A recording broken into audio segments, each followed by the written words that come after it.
చూస్ country delight, live better. ఇప్పుడే country delight యాప్ని download చేసుకోండి. సో కానీ బాగా అనిపించట్లేదా యాక్టింగ్ అనే దానికి? లేదు సార్, ఎందుకంటే నేను హైదరాబాద్ వచ్చింది ఓన్లీ జబర్దస్త్ దృష్టిలో పెట్టుకొని, అంతే ఇండస్ట్రీ కాదు. For me Jabardasth is my industry. Okay. So అట్లాగే అనుకొని వచ్చాను. సో దాంట్లో ప్లేస్ కోసం కష్టాలు పడ్డాను స్టార్టింగ్ లో.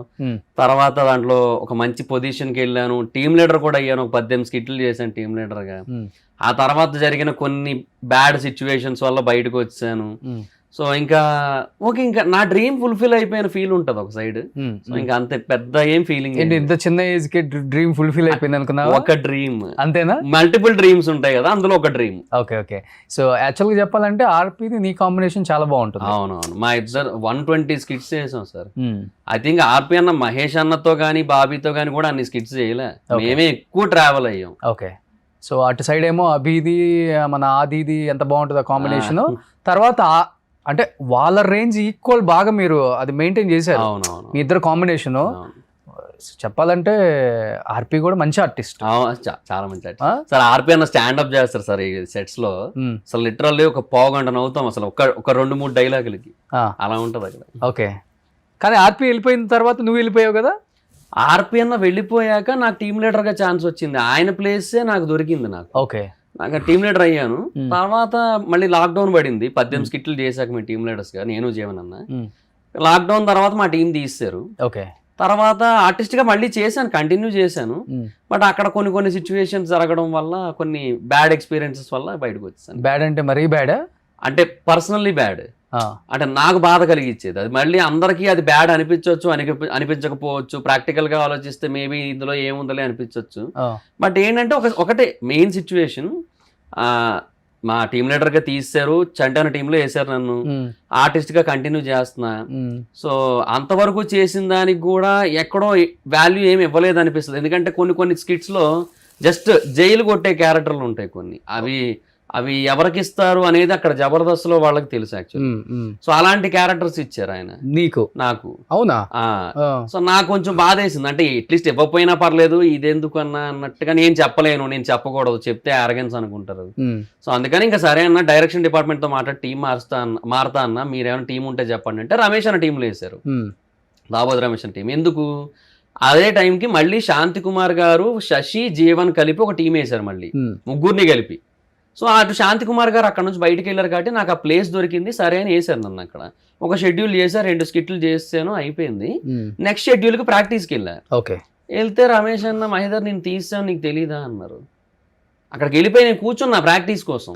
అప్పుడు మొత్తం టీం అంతా వచ్చున్నారు ముందు, రమేష్ అన్న కొంచెం లేట్ వచ్చి కూర్చున్నారు. ఆయన అంటే, మహేదర్ నేను తీసాను నీకు తెలీదా అన్నారు. అన్నది ఎవరు? రమేష్ అన్న, తాగుబోతు రమేష్ అన్న. ఓకే. అంటే నాకు తెలియదన్నా, మీరు కూడా చెప్పలేదు కదా అంటే, అదే డైరెక్షన్ డిపార్ట్మెంట్ చెప్తానన్నారు, నీకు చెప్పలేదా? లేదన్నా అని చెప్పి నేను ఒక ఎగ్జిక్యూటివ్ దగ్గరికి వెళ్ళాను, అప్పుడు జబర్దస్త్ ఎగ్జిక్యూటివ్. ఆయన దగ్గరికి వెళ్ళి అడిగాను, ఏందన్నా ఇట్లా ఈయన ఫైట్ చేయలేదా తాగుబోతు రమేష్ గారు? దానికి రీజన్ ఏంటి, శాంతి కుమార్ గారు మళ్ళీ వచ్చారు అక్కడ, ఆయనకి ఫ్రస్ట్రేషన్ వచ్చి, ఆయనకి ఏదో కుదరలేదు, వచ్చారు ఆయన. ఆయనతో పాటుగా నరేష్ ను కూడా ఇచ్చారు వీళ్ళు, మన జబర్దస్త్ నరేష్. సో తనని ఇచ్చారు.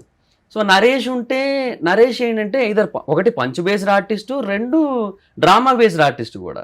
నేను ఓన్లీ పంచ్ బేస్డ్ ఆర్టిస్ట్ కదా. సో ఆయనకి బెటర్ ఆప్షన్స్ దొరికాయి. సో ఆయనకి ఏం అనలేదు, ఆయన ఏం అనుకోలేదు ఆయన. సో సరే నేను డైరెక్షన్ డిపార్ట్మెంట్ దగ్గరికి వెళ్ళాను, నాన్న నాకు చెప్పలేదన్నా అంటే, అదే మహేదర్ ఇట్లా జరిగింది, కొన్ని మార్పులు అయ్యాయి, నిన్ను చూద్దాం ఇంకో టీంలో ఎక్కడైనా ఇరికిద్దాంలే, నీకు చెప్పలేదంటే అదే నువ్వేం పెద్ద పట్టించుకో, పెద్ద ఫీల్ కావు కదా, అందుకే నీకు చెప్పలేదు అన్నారు.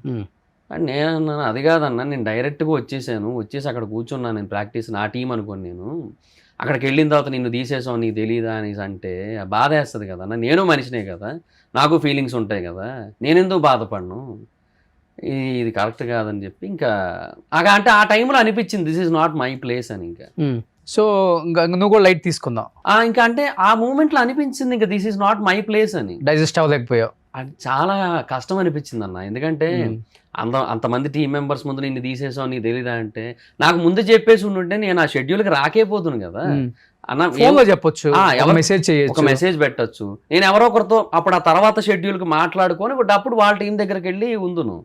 సో నాకు అది తీసుకోలేకపోయాను. సో కీర్తి గారి దగ్గరికి వెళ్ళాను, సార్ ఇట్లా ఇది సార్ జరిగింది, ఇంకా నేను టీమ్ లీడర్గా అయితేనే ఉండగలను సార్, లేదంటే వెళ్ళిపోతాను సార్, ఇక్కడ నాకేమో బాధగా అనిపించింది సార్ అంటే, ఇంకెక్కడైనా ఏమైనా ఛాన్సెస్ వచ్చాయా, ఇంకెక్కడైనా ఆప్షన్ ఉందా అన్నారు. అంటే అదిరింది అప్పుడే స్టార్ట్ అయింది కదా, దానికోసం అన్నట్టు అడిగారు. అలా ఏం లేదు సార్, ఇక్కడే నాకు ఇక్కడ బాధ కలిగింది అంతే అని చెప్పాను. ఒక 3 days టైం మహిదర్ అన్నారు.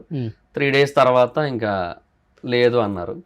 ఇంకా అంతే, ఇంకా యాక్చువల్గా చెప్పాలంటే నువ్వు పంచులు చాలా బాగా రాస్తావు.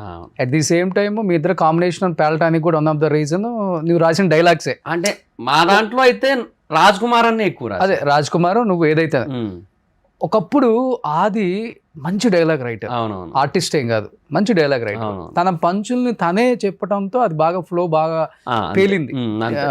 ఎలా చెబితే పేలుతుందో ఆయనకి ఐడియా ఉంది. మహిదర్ కూడా ఇంచుమించు ఆది లాంటి ఒక స్టేచర్ ఉన్నోడే, ఆదిలాగా పంచులు రాయగలిగిన వాడే, స్టేజ్ మీద కూడా ఆ మాత్రం యాక్టింగ్ చేయగలిగిన వాడే. చాలా మంది జూనియర్ ఆది అని అన్నారు సార్. ఆ స్టేజ్కి వెళ్తున్న టైంలో కావాలని మహిదర్ని కొంత రాజకీయం చేసి తొక్కేసి బయటికి పంపిద్దామన్న ప్రయత్నం అయితే కొంతమంది ఒక టీం చేశారు. ఆ టీంలో భాగంగా పెద్ద పెద్ద గొడవలు అయ్యాయి, కొట్టుకునే వరకు వెళ్ళింది. కులపిచ్చి అనేది కూడా తీసుకొచ్చి అంటగట్టే ప్రయత్నం చేశారనే మాట వాస్తవం. మల్టిపుల్ ఎలిమెంట్స్ ఉంటాయి సార్. అంటే ఇప్పుడు నేను బేసిక్గా ఆర్పిఎన్ వెళ్ళిపోయిన తర్వాత నేను టీమ్ లీడర్ అయ్యాను. ఓకే, నేను జీవన్ అన్న టీమ్ లీడర్ అయ్యాము. ఆ టైంలో ఏంటంటే అక్కడ కాన్సెప్ట్ మారిపోయింది. నితిన్ అన్న భరత్ అన్న ఉన్నంత వరకు ఎలా ఉండేదంటే ప్రతిదీ కూడా అంటే స్కిట్ ఓకే చేయడం కానీ, రిహార్సల్ ఓకే చేయడం కానీ వాళ్ళే ఉండేవారు. ఓకే, బట్ తర్వాత వాళ్ళు వెళ్ళిపోయి వేరే డైరెక్టర్స్ వచ్చిన తర్వాత స్కిట్ ఓకే చేయడం అసిస్టెంట్ డైరెక్టర్ల చేతిలోకి వెళ్ళిపోయింది. రిహార్సల్ ఓకే చేయడం మట్టుకు లాస్ట్ లో అది కూడా కొన్నిసార్లు కుదరకపోతే డైరెక్టర్స్ రారు, కుదిరితే వస్తారు. అలా అయిపోయింది పరిస్థితి. సో అసిస్టెంట్ డైరెక్టర్ల చేతిలో పెట్టేసరికి అక్కడ కొంతమందికి ఆ ఫీలింగ్ అయితే ఉంది. దానివల్ల ఎఫెక్ట్ అయ్యాను కూడా. ఓకే, మా మీద కొంతవరకు జరిగింది. సో ఆ తర్వాత నేను ఒక డెసిషన్ తీసుకున్నాను. ఇప్పుడు అది ఆ రీజన్ నేను పర్టికులర్ గా పేర్లు చెప్దామంటే ఎందుకో కొంచెం చెప్పొచ్చు, నో ప్రాబ్లం, ఏముంది. ఆర్పి బయటకు వచ్చి చెప్పాడు, ఏమైంది? నిజం ఎప్పుడైనా కానీ బయటకు వచ్చి చెప్పాల్సిందే, తప్పదు. అది నిజం దాచితే ఏమో సార్, అంటే అది నిజమో కాదో నేను చెప్పలేను, బట్ నా మనసుకు అనిపించింది మాత్రమే చెప్పగలను. చెప్పు. సో శేషు అని ఒక అసిస్టెంట్ డైరెక్టర్ ఉన్నాడు, తనకి అప్పచెప్పారనమాట మా టీంని ఆ టైంలో. సో అప్పచెప్పినప్పుడు మా దాంట్లో బాబు ఉండేవాడు. బాబు అని ఆర్టిస్ట్, అంటే ఎక్స్ప్రెషన్ సరిగ్గా రావని తన మీద జోక్స్ వేస్తుంటారు. యాక్చువల్లీ తను నా ఫ్రెండే, వాడి ఫ్రెండ్ పరంగా నాకు ఏ రోజు నాకు ఇబ్బంది అనిపించదు. కానీ సో శేషు అనే పర్సన్, బాబు అనే పర్సన్కి మాత్రమే సపోర్ట్ ఉంటాడు. టీమ్ లీడర్స్ మేమిద్దరం అనేది అసలు మర్చిపోయిన ఫీలింగ్ ఉంటుంది. కేవలం బాబే టీమ్ లీడర్ అన్నట్టేగా మాట్లాడేవాడు. బాబు క్యారెక్టర్కి ఎక్కువ లెంత్ పెంచమనేవాడు. ఏదైనా ఒక పంచి చెప్తే ఫస్ట్ నా క్యారెక్టర్కి అనేది అసలు వద్దు, ఈ క్యారెక్టర్కి వద్దు, అసలు ఈ క్యారెక్టర్కి ఇద్దామన్నాడు. అంటే బాబు ఏదైతే క్యారెక్టర్ పర్ఫామ్ చేస్తున్నాడో దానికి ఇద్దామనేవాడు. బాబు కూడా అలాగే రాసుకునేవాడు ఆ టైంలో కొన్ని డైలాగ్స్. సో ఇట్లా జరిగింది. అప్పటికి ఆర్పి ఉన్నాడా? ఆయన లేరని వెళ్ళిపోయాడు. ఆయన వెళ్ళిపోయాకే నేను టీం లీడర్. ఓకే, ఆయన లేరు. సో అట్లా జరిగింది. సో ఆ టైంలో ఇంకా మల్లెమాల బ్యాక్ సైడ్ ఒక రోజు ఆ టీ కోట్ ఒకటి ఉంటుంది, ఇప్పటికే అక్కడే ఉందంట అది. సో ఆ టీ కోట్ దగ్గర టీ తాగుతుంటారు ప్రాక్టీస్ టైంలో. ఇంకా అక్కడ ఒక రోజు నాకు శేషు గొడవ కూడా అయింది. భాస్కరన్ ఉన్నారు అక్కడ పక్కన, బుల్లెట్ భాస్కరన్. సో అంటే గొడవ అంటే మాటల్లోనే. ఆ శేషు ఏంటంటే నేను నా ఫ్రస్ట్రేషన్ ఇంకొక అసిస్టెంట్ డైరెక్టర్తో చెప్పుకున్నాను ఆల్రెడీ. అది ఆయన చెప్తారు కదా, మరి వాళ్ళంతా ఒక టీం కాబట్టి. శేషు ఇండైరెక్ట్ గా అంటున్నాడు, ఎవరో చెప్తున్నారట నా మీద ఇట్లాగా, నేను క్యాస్ట్ ఫీలింగ్ తో ఇట్లా చేస్తున్నాను అది ఇది అని చెప్పి అనేసి అది ఇండైరెక్ట్ గా అంటుంటే, ఏది ఎందుకు ఇండైరెక్ట్ గా అంటున్నాను, నేనే అన్నాను, నేనే చెప్పాను, ఇప్పుడు ఏంటి ఇప్పుడు అని నేను. ఓకే, అట్లా ఏం చెప్పావు నువ్వు? అదే తను క్యాస్ట్ ఫీలింగ్ తోనే సపోర్ట్ చేస్తున్నాడు బాబుని అనేసి నేను ఫీల్ అయ్యా. అదే నేను ఇంకొకరితో ఎక్స్ప్రెస్ చేసుకున్నాను. అది ఆయన అట్లా కాదు, నేను స్కిట్ బాగుండాలని చెప్పి ఏది బాగుంటే ఎవరికి బాగుంటే వాళ్ళకి నేను రాయించాను, వాళ్ళది అట్లా ముందు నడిపించాను అంతే అని చెప్పి తను. లేదు, నువ్వు ఈ ఫీలింగ్ తోనే చేసావు, అప్పుడు నువ్వు టీమ్ లీడర్లు ఫస్ట్ ప్రియారిటీయా, టీంలో వచ్చిన ఒక ఆర్టిస్ట్ ఫస్ట్ ప్రియారిటీయా నీకు, నువ్వు అది కూడా చూసుకోవాలి కదా. ఇప్పుడు ఇద్దరం పంచ్ బేస్డ్ ఆర్టిస్టులమే కదా. ఇప్పుడు నేను బేసిక్గా అసలు టీమ్ లీడర్ అయ్యింది ఇన్నాళ్ళుగా ఏ బేసిస్ మీద, పంచ్ బేసిస్ మీద. మా డౌట్ నువ్వు నాకు ఇవ్వకుండా ఆ పర్సన్కి ఇస్తే ఏంటి అర్థం అంటే, ఆ క్యారెక్టర్ డిమాండ్ చేసిందంటే ఈ క్యారెక్టర్ వేసినా పేలుతుంది కదా. అది కూడా ఇట్లా దానికి డిసిషన్ లేదు యాజ్ ఎ టీమ్ లీడర్ గా కాదండి. సుమన్ టీవీలో మీ పర్సనల్ అండ్ బిజినెస్ ప్రమోషన్స్ కోసం కింది నెంబర్ కి కాంటాక్ట్ చేయండి.